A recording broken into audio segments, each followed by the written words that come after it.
Welcome back to my channel. तो आज के टाइटल से आपको पता चल गया होगा कि आज का हमारा वीडियो किस बारे में होने वाला है। जी हाँ, I am going to share all that I know and all that I have experienced about intermittent fasting. First of all guys, what is intermittent fasting? Intermittent fasting is no diet but it is a lifestyle जो हमें बताता है, कुछ rules सिखाता है कि हमें कौन से टाइम्स पे खाना चाहिए और कौन से टाइम्स पे बिल्कुल नहीं खाना चाहिए। इंटरमिटेंट फास्टिंग हमारे खाने के स्लॉट्स को दो हिस्सों में डिवाइड करता है, जहाँ पे एक हिस्से में एक रेशियो में जो टाइम स्लॉट दिया गया है वो टाइम स्लॉट पे आप खा सकते हो और द अदर स्लॉट आप कुछ भी नहीं खा सकते हो। इंटरमिटेंट फास्टिंग इस पे फोकस नहीं करता कि आप क्या खा सकते हो, बट इंटरमिटेंट फास्टिंग फोकस करता है कि आप कब खा सकते हो। Start with the types of intermittent fasting. So there are 4 main types of intermittent fasting and लोग अपने हिसाब से भी उसको कस्टमाइज करते हैं। So the first is 14:10 ratio, the second is 16:8 ratio, the third is 2MAD diet and the fourth is OMAD diet। तो इसका मतलब ये होता है कि जब आप 14:10 का रेशियो पकड़ते हो, वो विंडो में 14 आवर्स 14 घंटे आपको कुछ नहीं खाना है और जो 10 घंटे है वो 10 घंटे में ही आपको खाना है आपका जो भी खाना है वो। Whereas 16:8 विंडो में ये होता है कि आपको 16 घंटे कुछ भी खाना नहीं होता है और जो 8 घंटे बचते हैं उसमें आपको आपका सारे मील्स एडजस्ट करने पड़ते हैं। Next, moving on to 2MAD diet. 2MAD diet is nothing but it stands for 2 meals a day. That means आप intermittent fasting कर रहे हो बट आप जो भी खा रहे हो वो सिर्फ 2 बार खा रहे हो। अब हम बढ़ते हैं फूड डाइट जो बहुत टफ माना जाता है, that is OMAD diet. It stands for 1 meal a day. That means आपको जो खाना है वो दिन में एक ही बार खाना है और एक ही मील कंज्यूम करनी है पूरे 24 घंटों में। तो नेक्स्ट सेगमेंट आता है कि आपको एग्जैक्टली इन चारों में से कौन सी डाइट करनी चाहिए। So first and foremost, if you are a beginner you should always start with 14:10 ratio वाली डाइट, यानी कि आपको वो विंडो सेलेक्ट करनी चाहिए जो सबसे कम है।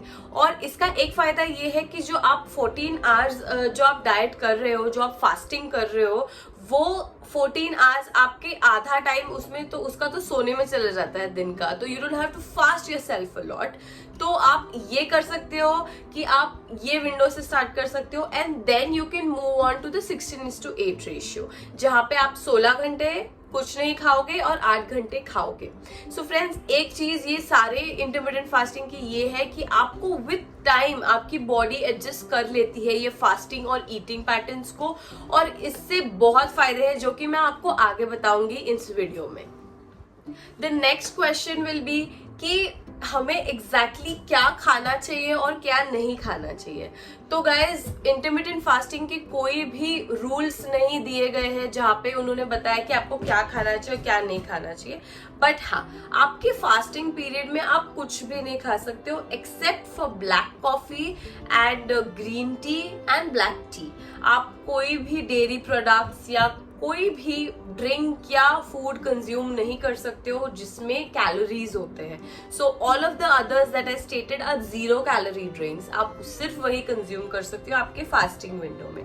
वेरएज आपकी ईटिंग विंडो का, जैसे मैंने कहा, कुछ स्पेसिफिक बताया नहीं गया, but it is always recommended कि आप ईटिंग विंडो में हाई प्रोटीन फूड्स खाएं। ऐसा कुछ नहीं है कि कार्ब्स नहीं खाने हैं, कार्ब्स भी खाने हैं। सारे फूड ग्रुप्स प्रॉपरली माइक्रोज और मैक्रोज में खाने हैं, बट आप जितना प्रोटीन आप इन्वॉल्व करोगे आपके 2 मील्स में उतना बेटर। सो जो ये 14:10 का रेशियो है, इसमें आप एक चीज कर सकते हो कि आप खाना स्टार्ट कर सकते हो 9 o'clock को।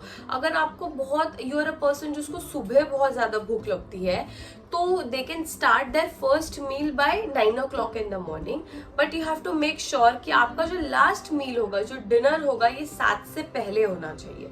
तो इस तरह आप 14:10 का रेशियो मेंटेन कर सकते हो और बाकी के जो 14 घंटे हैं वो आप डाइट, आपका फास्टिंग विंडो हो जाएगा। तो जो 16:8 का विंडो है, there you can have your first meal at 12 o'clock and your last meal at 8 o'clock. अगर ये ऐसा जरूरी नहीं है कि आप यही टाइम पे आपको ये सब लेना चाहिए, but this is what suited me and this is what is generally recommended when you go through intermittent fasting का guides and rules, but you can always customise it on your own. तो जैसे मैं बोल रही थी, you can start at 12 and and at 8. आप आपका breakfast भी कंज्यूम कर सकते हो 12 बजे, या आप डायरेक्टली लंच भी कंज्यूम कर सकते हो 12 बजे, and then directly you can have your snacks and dinner at the end of the day before 8. The next segment is कि इसके बेनिफिट्स क्या है. तो सिर्फ वेट लॉस ही इसका एक बेनिफिट नहीं है, बट बहुत सारे बेनिफिट्स ये डाइट के रिसर्च ने क्लेम किए हैं. द फर्स्ट बीइंग आपका मेटाबॉलिक रेट बहुत बढ़ जाता है. सो व्हाट हैपेंस इज आपकी बॉडी जब आप उसको एक स्पेसिफिक टाइम पे खाना देते हो, तो it gets used to that specific time, और वो मेटाबॉलिज्म आपका इंक्रीज करने में मदद करती है. आपकी बॉडी को पता है कि मुझे ये टाइम पे खाना मिलेगा, तो आप अपना मेटाबॉलिक इंजन जो है वो स्टार्ट कर देती है, और आपका जो प्रोसेस मेटाबॉलिज्म का है बढ़ जाता है. The second being digestion. तो क्योंकि आपकी बॉडी वो बाकी के टाइम 10 घंटे या 8 घंटे 16 घंटे या 14 घंटे कुछ भी नहीं खा रही है, तो आपकी बॉडी को बहुत टाइम मिल जाता है heavy to heavy foods digest करने के लिए. तो ये सारे डाइट से आपका डाइजेशन बहुत ज्यादा इंप्रूव हो जाता है. And the third obviously is weight loss. Weight loss is a added benefit, और ये the cherry on the cake, because इससे वेट लॉस होता है, इससे इंचेस ड्रॉप हो जाते हैं बहुत सारे. तो इनिशियली अगर आप नोटिस कर रहे हो कि आपका वेट लॉस नहीं हो रहा है, तो you have to measure your inches and check कि इंचेस कम हो रहे हैं कि नहीं, and I guarantee you inches कम होंगे ही होंगे. Next benefit is that it lowers cholesterol in your body. तो हमारे ब्लड में ट्राइग्लिसराइड्स नाम के फैट्स होते हैं जो कोलेस्ट्रॉल बढ़ाते हैं. तो इंटरमिटेंट फास्टिंग से ये रिसर्चर्स ने फाइंड आउट किया है कि ये जो फैट होता है जो हमारे ब्लड में, ये रिड्यूस हो जाता है काफी हद तक, and it helps you lower your cholesterol. The main reason behind intermittent fasting is कि हमारी फर्स्ट ऑफ ऑल हमारी बॉडी में एक हार्मोन होता है इंसुलिन नाम का. तो ये जो हार्मोन होता है वो हमारा ब्लड शुगर लेवल जो है वो मेंटेन करता है. ये हेल्प करता है हमारे सेल्स, जो हमारी बॉडी में सेल्स होते हैं, उनको मदद करता है कि जो भी शुगर आएगा वो एब्जॉर्ब करने में. तो मानो अगर आपकी बॉडी में इंसुलिन नहीं है, तो जो आप जो भी खाना खा रहे हो उसका ग्लूकोज आपकी बॉडी सेल्स एब्जॉर्ब नहीं कर पाएंगे. तो इसका ये भी मतलब हुआ कि अगर आपकी बॉडी में इंसुलिन ज्यादा है, तो आपके सेल्स ज्यादा ब्लड शुगर अब्जॉर्ब कर रहे हैं, ज्यादा ग्लूकोज एब्जॉर्ब कर रहे हैं, और इससे आपका फैट रेशियो जो है ये बढ़ते जा रहा है. तो जो मेन टारगेट अपना ये होता है कि इंसुलिन लेवल्स को स्पाइक्स नहीं करने देना है. तो ये होता है इंटरमिटेंट फास्टिंग से, बिकॉज आप एक सिंपल से सिंपल अगर ग्रेप्स या वेफर भी खाओगे तो भी आपके बॉडी का इंसुलिन स्पाइक होता है. सो द मेन रीजन आपको ये डाइट करना चाहिए, ये लाइफस्टाइल फॉलो करना चाहिए, इज बिकॉज आपका इंसुलिन लेवल में होना चाहिए. और आपका जब इंसुलिन लेवल में होगा तो ना ही आपका वेट गेन होगा, ना ही आपका ब्लड शुगर बढ़ेगा, और ऑब्वियसली जैसे मैंने कहा कोलेस्ट्रॉल भी मेंटेन रहेगा. अब मेन क्वेश्चन होगा कि ये कब तक करनी है डाइट और कब तक रिजल्ट्स आएंगे. तो जैसे कि मैंने ये वीडियो के स्टार्टिंग में ही बोल दिया था कि ये कोई भी डाइट नहीं है, ये लाइफस्टाइल पैटर्न है. मैं खुद ये डाइट पिछले 1.5 साल से कर रही हूँ. तो it is not, there is no time slot और टाइम पीरियड गिवन कि आपको ये कितने महीने करना है. Your body will get use to this kind of lifestyle, और आपको तभी भूख लगेगी जब आपका ईटिंग टाइम है, और आपको तभी ही खाने का मन करेगा.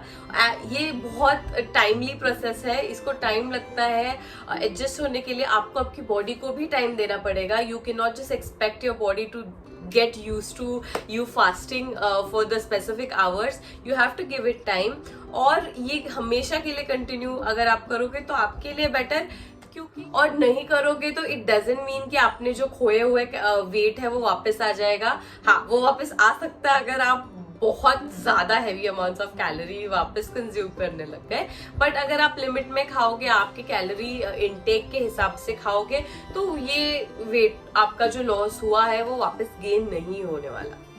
तो मैं अब आपसे शेयर करती हूँ मेरा पर्सनल एक्सपीरियंस इंटरमिटेंट फास्टिंग को। तो जैसे कि मैंने बहुत बार बताया है कि इंटरमिटेंट फास्टिंग मैंने तब स्टार्ट की जब मैं I had given birth to my son. After a month I started intermittent fasting, और मैंने बहुत नोटिस किया कि मेरे सारे इंचेस जा रहे थे फटाफट। And it's been 1.5 years, I still doing it, I will continue doing it. अभी फिलहाल मैं हूँ 2 मैट डाइट पे। तो आई स्टार्टेड विद 14:10 वाला रेशियो का डाइट, फिर I moved on to 16:8 and now I am on intermittent fasting plus 2 mat diet. यानी कि मैं अपने दिन में 2 meals अ डे कंज्यूम करती हूँ, और जो भी मुझे खाना है वो ये 2 meals में ही खाती हूँ। ऐसे जो बाय व्हेन आई से कि मैं जो चाहिए वो खा सकती हूँ, दैट डजंट मीन कि मैं सब कुछ हैवी 1000 कैलोरीज 2 बार खा लेती हूँ, that doesn't mean that. But I try and consume all my macros in that specific meal duration। तो मेरे चैनल पे ऑलरेडी सीरीज है जहाँ पे मैं रोज शेयर करती हूँ कि मैंने दिन में क्या खाया। If you want you can check that out, and for that before that please do not forget to subscribe to my channel so that आपको सारे अपडेट्स मिलते रहेंगे। I keep on making videos about diet and weight loss and keep on sharing my personal experience and knowledge about weight loss. तो do not forget to subscribe at the end of it. तो मैंने अब तक loose किए है 18 kgs, that included the weight of my pregnancy, my child after I gave birth। तो ये सारा वेट मैंने इंटरमिटेंट फास्टिंग से ही जो लूज किया है। नेक्स्ट पार्ट आता है कि आपको वर्कआउट करना चाहिए कि नहीं। तो इंटरमिटेंट फास्टिंग अगर आप कर रहे हो तो ऐसा कोई भी रूल नहीं है कि आपको वर्कआउट करना ही है, but workout is an added benefit to your intermittent fasting with your this lifestyle। आप अगर even 1 hour का walk include कर रहे हो तो it will give you a lot of benefits to you all। Also at the end a very sweet and short tip from me is that आप जब भी intermittent आपका जो daily fast है वो तोड़ोगे तो you always take a drink before you start eating। by drink I mean कि आप हमेशा रात को I would recommend जीरा and सौंफ भिगो के रखिए। You can add anything, any more seeds that you want in that, and वो सुबह वाटर आप बॉईल करके वो पीजिए and then you go to eating. इससे ये होगा कि आपका इंसुलिन एकदम स्पाइक अप नहीं होगा at a time. Guys that's it for today's video. Do not forget to like, share, comment and subscribe to my channel. Bye.